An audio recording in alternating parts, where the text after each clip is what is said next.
the Bible just doesn't seem to make any sense.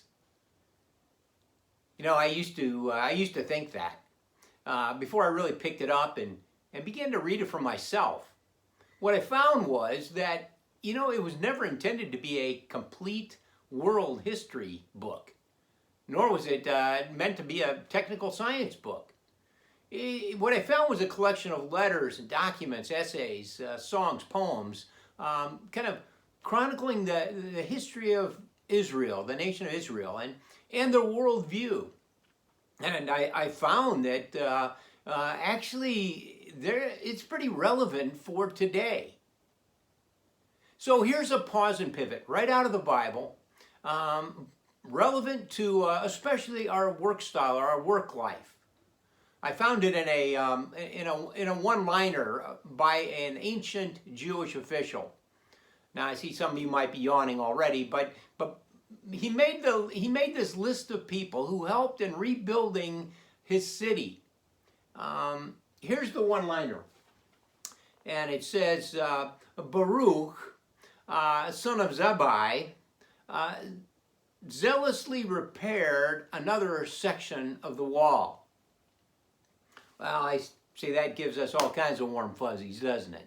You know, it's kind of, you read on in that page, and it's like reading an employee list for a company. But when I slowed down and really began to digest and ask some questions, you know, it became pretty profound of the impact, the influence it could have on a workplace. You see, starting with the name, you know, my Jewish friends would tell me, you know, the ancient language, his name meant blessing. You know, let's start with that one. When it comes to work life or work style, what was remembered about this guy was his character. Naming reflected character, and they recalled that. They wrote down his name. Wow, do we need character in the workplace today? You know, this idea of, you know, kind of fake it till you make it, but the biblical wisdom says, no, spend your time to be a blessing. Be a nice person. Be a person of character.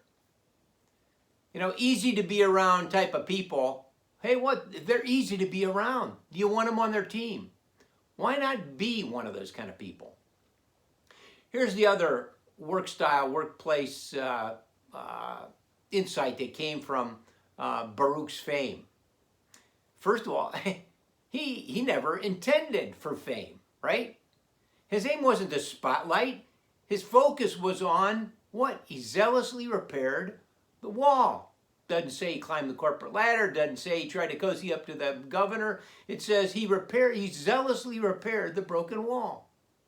You know, the governor's record recalls only how this guy worked. He worked zealously. I think that name made the list specifically because the later Jewish readers of that list charged up, needed inspiration, and maybe you do too. So here's an application. If you feel like you're in a slump, go find somebody like that. And when you find them, learn from them, and then be a person like that. That's the kind of people that others want to be around, especially in the workplace. Hey, if this has stirred up some questions or you want to talk more, contact me.